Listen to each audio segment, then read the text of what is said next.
Hello friends, welcome to State Engineering Service examination section of Winds of Change. We will cover so many questions from the civil engineering topic here from expert IES. You may contact us at windsofchange2020@gmail.com, and for the study material you can download from the link given in the description box. You can subscribe to this channel to stay updated for more videos. You may like these videos if you feel useful for you and comment for any feedback.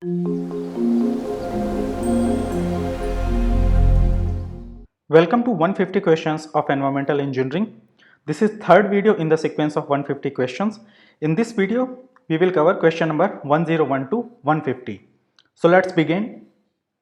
Question number 101.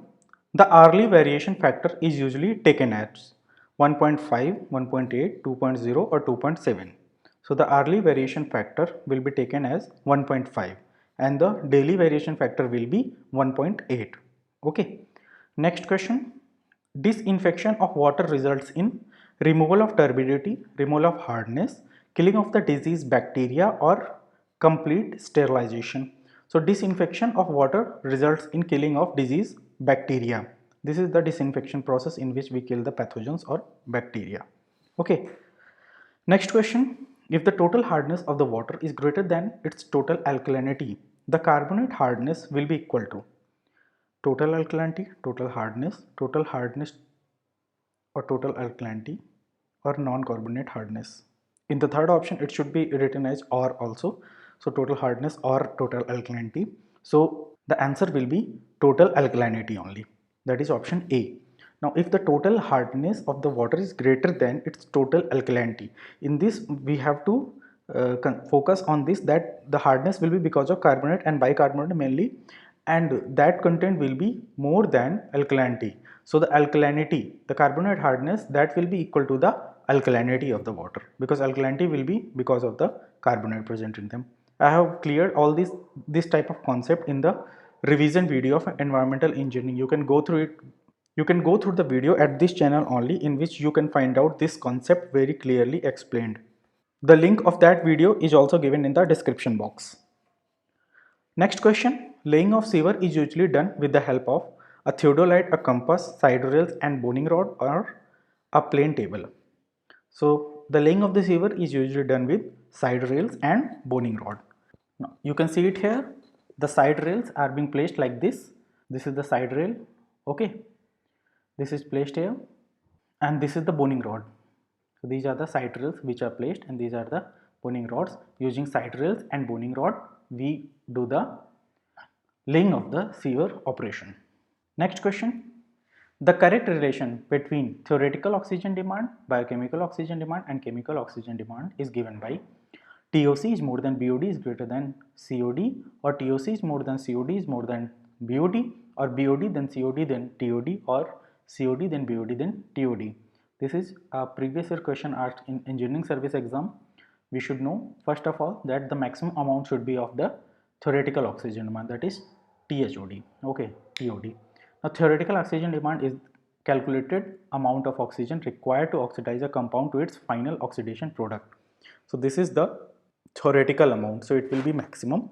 Now we will see second will be the chemical oxygen demand and third one will be the biochemical oxygen demand. Biochemical oxygen demand is a special case of COD, that is chemical oxygen demand. This contains both biodegradable as well as non-biodegradable material, but this will contain only the biodegradable material.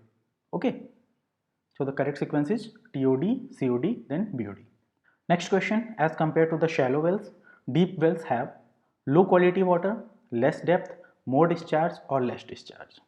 So deep wells will be having good quality of water. It is obvious that in the shallow water we will be having some impurities from different sources. Less depth, obviously it will not be the less depth, it will be more depth, that is why it is deep wells. And more discharge, it will be having more discharge, it is right, not the less discharge. So the answer is C, that is more discharge. In the shallow wells, water source is relatively close to the ground surface where there are various units for extraction of water, so the discharge of them will be lower. In the deep wells, water is coming from so far underground, leading to the higher discharge. Okay, so because of the far away from the underground sources it will be coming out, so it will lead to the higher discharge. Next question. As compared to the cast iron pipes, steel pipes are heavier, stronger, costlier or less susceptible to corrosion. So as compared to the cast iron pipe, the steel pipes are stronger. Okay. Next question. In water treatment, rapid gravity filters are adopted to remove dissolved organic substances, dissolved solid and dissolved gases, floating solid and dissolved or dissolved inorganic solid, and bacteria and colloidal solids. So the answer will be rapid gravity filter removes bacteria and colloidal solid. Obviously, for dissolved solid, rapid gravity filter or slow sand filter cannot be performed. It can only be done through some filtration method by semi-permeable membrane or the osmosis process, in which the dissolved substances can be removed. And since dissolved substances are present in all these three, so obviously it cannot be removed by rapid gravity filter.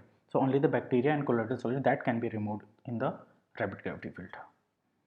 Next question. In facultative stabilization pond, the sewage is treated by aerobic bacteria only, algae only, dual action of aerobic bacteria and anaerobic bacteria, and sedimentation.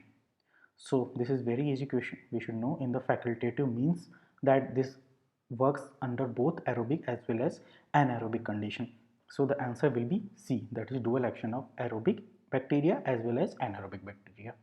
What are facultative ponds? Facultative ponds are a typical pond is divided into an aerobic surface region consisting of bacteria and algae and anaerobic bottom region consisting of anaerobic bacteria. Okay. Next question. The gas from the sludge digestion tank is mainly composed of nitrogen, carbon monoxide, hydrogen sulfide or methane. Now the gas from the sludge digestion tank, what does it mainly contains? Nitrogen, no. Carbon monoxide, it is not produced in that. Hydrogen sulfide will be in lesser amount. So methane will be the highest quantity, that is mainly methane will be produced from sludge digestion tank, and we use it for different purpose. Next question. The maximum efficiency of BOD removal is achieved in oxidation pond, oxidation ditch, aerated lagoons or trickling filters. So maximum efficiency in all these, which can be achieved by which of these process? It is oxidation ditch, in which there will be maximum efficiency. This is an oxidation ditch chamber in which there will be sewage inlet from this direction and it will be revolved around this in this way. Okay, and effluent will be taken from the other corner and flow direction will be like this. Okay, and there will be return sludge also, so that the recirculation can occur. An oxidation ditch is a modified activated sludge biological treatment process that utilizes long solid retention times. Always remember, it utilizes long solid retention times to remove biodegradable organics. Now oxidation ditches are typically complete mix system, but they can be modified to approach plug flow conditions also. Okay, this condition we should know about it, complete mix system and plug flow system also. I have explained it in the video of wastewater engineering revision video, where you can find it out at this channel only. Next question. The minimum and maximum diameter of the sewer shall preferably be 15 centimeter and 100 centimeter, 15 centimeter and 300 centimeter, 30 centimeter and 50 centimeter, or 60 centimeter and 300 centimeter. So the answer will be B, that is 15 centimeter and 300 centimeter. This is the range of sewer. Next question. The biochemical treatment of sewage effluent is essentially a process of oxidation, dehydration, reduction or alkalinization. So this is a process of biochemical treatment of sewage is a process of oxidation. That is option A. Here the oxidation of all the organic materials takes place. Next question. Sewerage system is usually designed for 10 year, 25 year, 50 year or 75 year. This is important question. Answer is B, that is 25 year. For 25 year the sewerage system is usually designed. Sewerage system consists of network of pipe, pumps, force mains for the collection of wastewater or sewage from a community. Modern sewerage system fall under two categories, either domestic and industrial sewer and storm sewer. These are two types of categories nowadays for sewerage system. Next question. Sewage treatment units are normally designed for. Previous one was sewerage system, and now sewage treatment units are normally designed for 5 to 10 year, 15 to 20 year, 30 to 40 year or 40 to 50 year. So the answer will be 15 to 20 years. That is option B. Treatment unit is designed for 15 to 20-year period. Next question. Generally, the detention period for grid chamber is kept as 1 minute, 5 minutes, 24 hours or 12 hours. So generally the detention period for grid chamber is kept as 40 seconds to 60 seconds. So it is approximately 1 minute. Option A will be the correct answer. Next question. Activated carbon is used for disinfection, removing hardness, removing odors or removing corrosiveness. So why we will use activated carbon?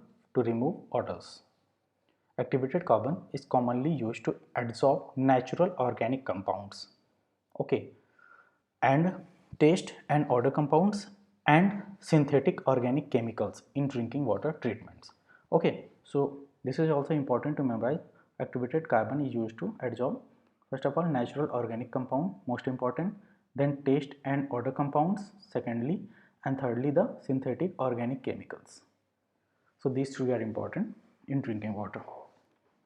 Next question. The polluted water is one which contains pathogenic bacteria, consists of undesirable substances rendering it to unfit for drinking and domestic use, is safe and suitable for drinking and domestic use, is contaminated. So polluted water, all the possibilities can be there. It can be contaminated, it cannot be safe and suitable for drinking. This cannot be an option. It contains pathogenic bacteria, it can also be true, but the most favorable definition of polluted water is it consists of undesirable substances rendering it unfit for drinking and domestic use. So answer B will be the correct answer. Okay. Next question 119. In a BOD test, 1 ml of raw sewage was diluted to 100 ml and the dissolved oxygen concentration of the diluted sample at the beginning was 6 ppm and it was 4 ppm at the end of 5-day incubation at 20 degrees Celsius. The BOD of the raw sewage will be 100, 200, 300 or 400 ppm. So we have to use the formula here. That is, first of all, we should know the dilution ratio. That dilution ratio is 1 ml of raw sewage was diluted to 100 ml. So dilution ratio will be 100. Now the dissolved oxygen concentration. Initially it was 6 ppm, now it is 5 ppm at 5 days, so the difference will be 2. So we will multiply it and use the formula here, that is 6 minus 4 upon 1 by 100, dilution ratio will be 100. So here it will be 200 ppm, that is the BOD. Answer B will be the correct answer. Next question. The amount of the residual chlorine left in public water supply for safety against pathogenic bacteria is about. So they are asking about the residual chlorine that has to be kept in the public water supply. This is important question.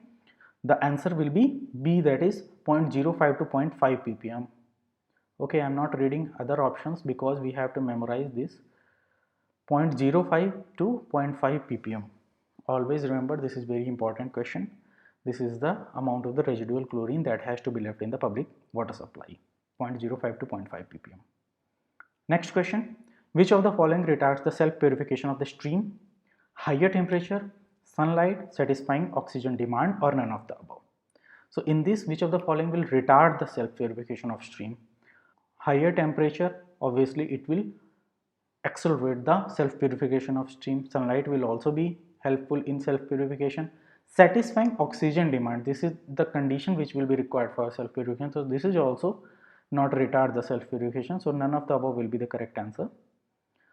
Answer will be D. Next question. As compared to the rapid sand filter, slow sand filter give slower filtration rate, higher filtration rate, lesser efficiency to removal of bacteria, or higher efficiency to removal of bacteria. So it is important question. As compared to rapid sand filter, slow sand filter, obviously it will be having slow filtration rate, and we have already seen this question, it will be having higher efficiency in removal of the bacteria. So first and fourth will be the correct answer, that is option C. Next question. The amount of the coagulant needed for the coagulation of the water increases with increase in the turbidity of water, decrease in turbidity of water, increase in temperature of water, or decrease in temperature of water. So the amount of coagulant needed for coagulation of the water increases with amount of coagulant will depend upon the, first of all, on the turbidity. If the turbidity is higher, then more amount of coagulant will be required. It will depend on the temperature also. If temperature is more, then less coagulant will be needed, because the reactions will be favorable more with the increase in temperature. So the amount of coagulant needed for coagulation of water will increase with decrease in the temperature of water. So the answer will be first and fourth, that is with increase in turbidity and with decrease in temperature of water. The amount of coagulant will be required in the water will increase. Next question. Cleaning is done by scraping and removal in slow sand filter, backwashing in slow sand filter, scraping and removal in rapid sand filter, or backwashing in rapid sand filter. So we can see here it will be cleaned by scraping and removal in slow sand filter and backwashing in the rapid sand filter. So first and fourth will be the correct answer, that is option C. Next question. Sludge volume index is defined as the ratio of percentage of sludge by volume to percentage of suspended solid by weight, percentage of sludge by volume to percentage of total solid by weight, percentage of suspended solid by weight to the percentage of sludge by volume, or percentage of total solid by weight to the percentage of sludge by volume. So sludge volume index is the percentage of sludge by volume to percentage of suspended solid by weight. Okay, it is used to describe the settling characteristic of the sludge in the aeration tank in activated sludge process. It is a process control parameter to determine the recycle rate of the sludge. So this is important question. We should memorize what is sludge volume index. Next question. The maximum permissible limit for fluoride in drinking water is 0.1 mg per liter, 1.5 mg per liter, 5 mg per liter, or 10 mg per liter. So this is also easy question. It is B, that is 1.5 mg per liter. Okay. Question number 127. Facultative bacteria are able to work in presence of oxygen only, absence of oxygen only, presence as well as absence of oxygen, or presence of water. So obviously we know facultative bacteria, the meaning itself is sufficient to explain it. Facultative means that they can work both in aerobic as well as anaerobic condition. So in this they will work in presence as well as absence of oxygen. So facultative bacteria can work in both. So answer C will be the correct option. Next question. The minimum dissolved oxygen which should always be present in water in order to save the aquatic life is 1 ppm, 4 ppm, 10 ppm, or 40 ppm. This is very important question. The minimum value of dissolved oxygen that should be present in water for aquatic life, that has to be 4 ppm. Always remember, this is very important question. 4 ppm. Below this the aquatic life will become diminished, the fish may start dying. 4 ppm is very important. Next question. Question number 129. The dissolved oxygen level in natural unpolluted water at normal temperature is found to be of the order of 1 mg per liter, 10 mg per liter, 100 mg per liter, or 1000 mg per liter. So dissolved oxygen level in natural unpolluted water, remember unpolluted water at normal temperature, is approximately 10 mg per liter. This is the dissolved oxygen level, okay, at normal temperature. Next question.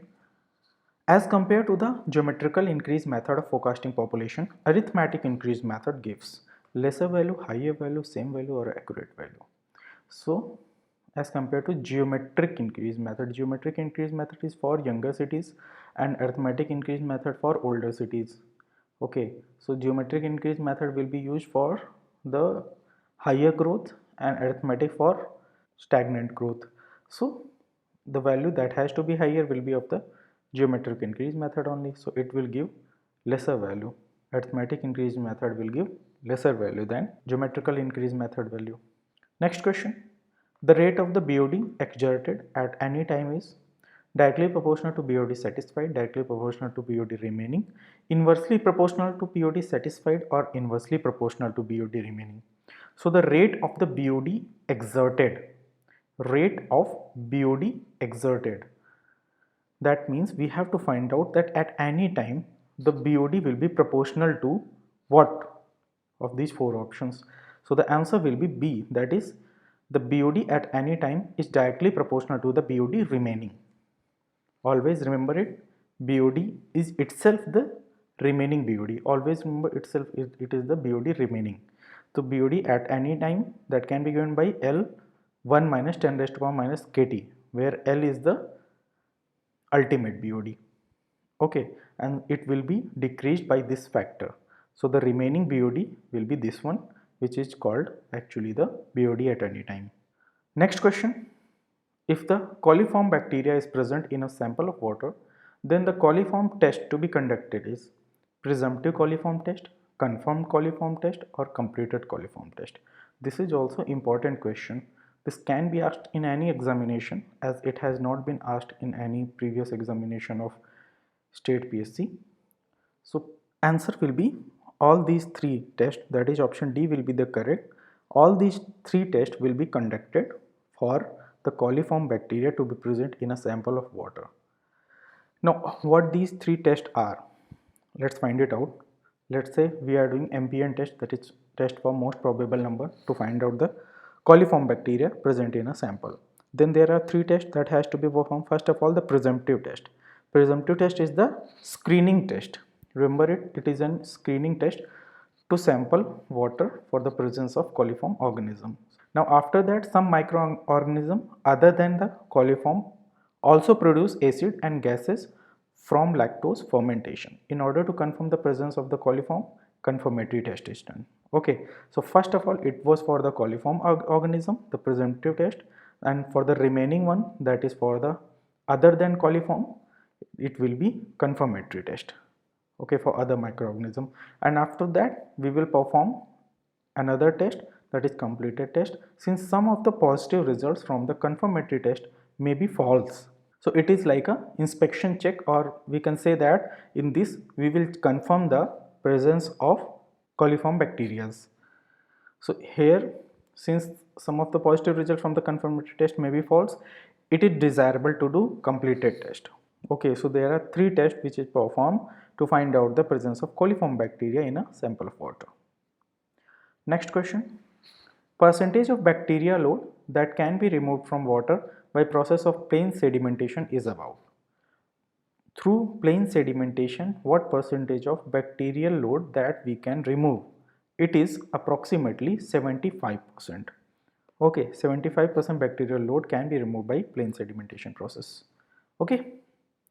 Next question, the type of the sieve which is suitable for both combined and separate system, for both circular sieve, egg-shaped sieve, horseshoe-shaped sieve, or semi-elliptical sieve. So the answer will be egg-shaped sieve. This will support both for combined as well as separate system. This is the shape of the egg-shaped sieve. You can see that the width is very low at the bottom and higher being at the top. This radius is different for this circle and the radius will be different for the lower circle. Okay, and it will support the minimum self-cleansing velocity at minimum discharge.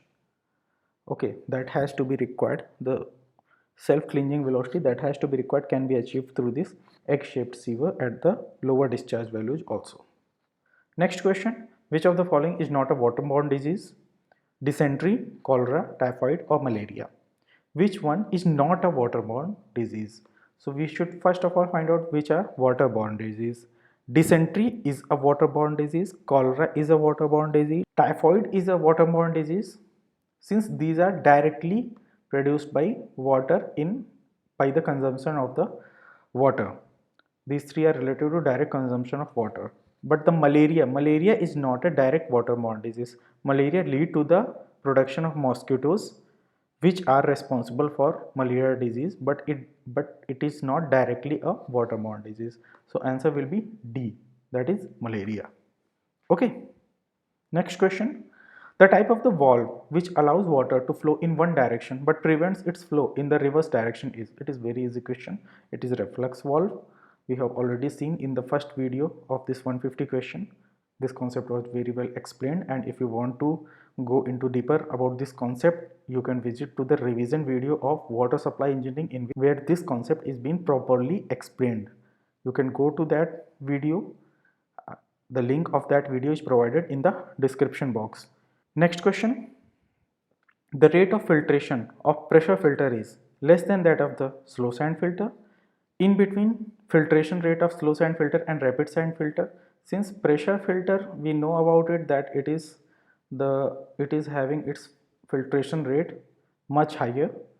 So these two are not the possibilities. Greater than that of the rapid sand filter, yes it is. Equal to that of the slow sand filter, which is not possible. So it is greater than that of the rapid sand filter.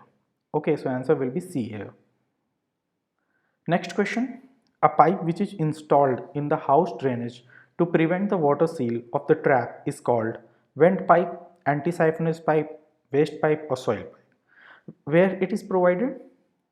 In the house drainage to preserve the water seal of the trap. Okay, now for this purpose it is provided in the toilets below the commodes, where it will trap the water so that the foul smell from the sewer from they cannot enter into our washroom or our toilet. So these pipes are called anti-siphonage pipe. Okay, like P-type pipe which are being provided for this purpose. Next question, select the correct relationship between porosity, specific yield and specific retention.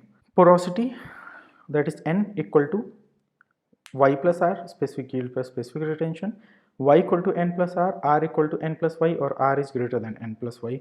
So the answer will be A, that is N equal to Y plus R, that is porosity equal to specific yield plus specific retention, which is the correct answer. Memorize it, it is also very important. Many a times this question is asked in various examination directly. They are just asking about this formula only, or they are providing some values and finding out porosity or specific yield or some value from NY and R. Next question. The percentage of the filtered water which is used for backwashing in rapid sand filter is about 0.2 to 0.4, 0.4 to 1, 2 to 4 or 5 to 7. So the answer will be 2 to 4%. 2 to 4% of the filtered water which is used for the backwashing in rapid sand filter. Next question. The percentage of the chlorine in fresh bleaching powder is about 10 to 15, 20 to 25, 30 to 35 or 40 to 50. Okay, so the percentage of the chlorine in fresh bleaching powder. Many times this question is asked, in which we have to find out the quantity of the bleaching powder required into a supply per day.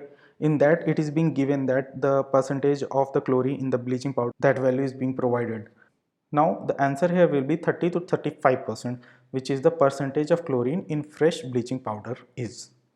Okay, it is 30 to 35%. Next question. For a country like India, where rainfall is mainly confined to one season, the suitable sewerage system will be separate system, combined system, partially combined system or partially separate system. So in this we should know one thing, that for the Indian condition the best suitable system will be separate system, because there are heavy rainfalls in the monsoon season, while in the other season there will be very less flow of the storm water. So that is why we prefer separate system in India. Next question. Dissolved oxygen in the stream is maximum at noon, minimum at noon, maximum at midnight or same throughout the day. So dissolved oxygen in the stream, dissolved oxygen content will be maximum when the purification process will be at the peak level. Since self purification can be done in various ways, in which the most suitable way is sunlight or the ultraviolet rays. So sunlight will be maximum in case of the moon. So dissolved oxygen in the stream will be maximum in the noon condition. Next question. Dechlorination of water is achieved by adding sodium thiosulfate, sodium sulfate, sodium hexametaphosphate or sodium bisulfate. So dechlorination of the water is achieved by adding sodium thiosulfate. Remember this thing, sodium thiosulfate. This example is very important for the example of the dechlorinating agent. Dechlorinating agent is sodium thiosulfate. Always remember this. This is very important. This can be asked in any examination. Sodium thiosulfate. Next question. For normal sludge, the value of the sludge volume index for Indian condition is in ml per gram. It is 150 to 350 ml per gram. Memorize it. It is also important question. 150 to 350 ml per gram. That is the sludge volume index for Indian condition. Usually in the questions it is being asked, this value is being given and there is something asked like either volume or the weight, but this value which is lying from 150 to 350, this we have to memorize in our mind in the unit of ml per gram. Next question, the most common cause of acidity in water is carbon dioxide, oxygen, hydrogen or nitrogen. So most common cause, it is being asked that most common cause of acidity in water, since oxygen, hydrogen and nitrogen, all these three are just the atoms, and it is being asking about the cause. So the cause can only be carbon dioxide. Why carbon dioxide? Because carbon dioxide when combined with H2O, that is water, then CO2 plus H2 it will form HCO3, which is carbonic acid, so which is an acid. That is why the carbon dioxide is the most common cause of acidity in water.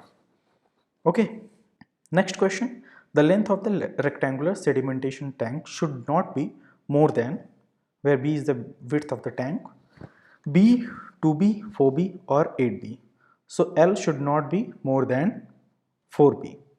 Answer is C.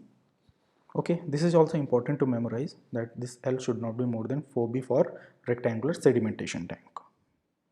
Next question, septic tank is a settling tank, digestion tank, aeration tank.